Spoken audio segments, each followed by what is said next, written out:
There was, just in my mailbox yesterday, a report from a law firm in New York, Patterson, Belknap, Webb, and Tyler. They said it is not surprising that the economic downturn has brought back the de-accession debate. Museums, colleges, and universities have been hit with the one-two punch of watching their endowments shrink, while at the same time losing many of their major donors and themselves who have been hit by the market and perhaps by Mr. Madoff. Nonetheless, the decision to sell art to pay the cost of operations has serious repercussions for a museum, and they go on to discuss the case of Brandeis and the Rose Art Museum. We are on everybody's mind. We are still fighting the good fight. We are attempting to get this rather what we consider drastic decision reversed. And in the spirit of that, this symposium organized by Mark Auslander and his Department of Cultural Production and many other wonderful people who have been so much a part of the programming here at the Rose Art Museum, we are enormously grateful to you. And on behalf of all of us here at the Rose, I want to welcome you and hand the podium over to Mark. Thank you very much.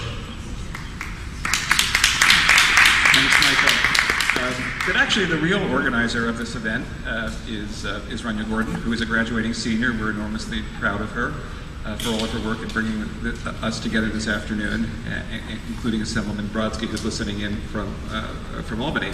So, Rania, I'm going to turn the microphone over to you for an introduction of the Assemblyman, and then we'll have a conversation with the Assemblyman about his work, about his perspective on this particular situation and the larger legislative implications. Professor Auslander. So welcome and thank you all for coming. My name is Ronia Gordon and I'm the student organizer. So it's my privilege to introduce our distinguished panelists, and so we're going to, because of the tight schedule, jump to introducing the Assemblyman Richard Brodsky. Richard Brodsky represents the 92nd New York State Assembly District in Westchester County, New York. He serves as chairman of the Standing Committee on Corporations, Authorities, and Commissions, which oversees the state's public and private corporations. This includes jurisdiction over business corporation law and telecommunications, as well as public authorities such as the MTA, the Thruway Authority, the Public Service Commission, the Port Authority, and the Lower Manhattan Development Corporation. Currently, he is sponsoring a bill that relates to the accessioning and de-accessioning of museum property. The Act seeks to attend to the education law in relation to the de-accessioning of property by museums and to repeal certain provisions of such laws relating to the issues. So, Assemblyman. Is that my cue? That's your cue, Assemblyman. Welcome. That's my cue. So welcome back to Waltham. Well, I'm delighted, absolutely delighted to be part of this. I very much appreciate the invitation. I spent the years 1964 to 68 at Brandeis in the early 60s, and if we were offline, I tell you some interesting stories. He said I also spent much time at Rose. Took sculpture courses in the studios, and remember that experience with enormous fondness.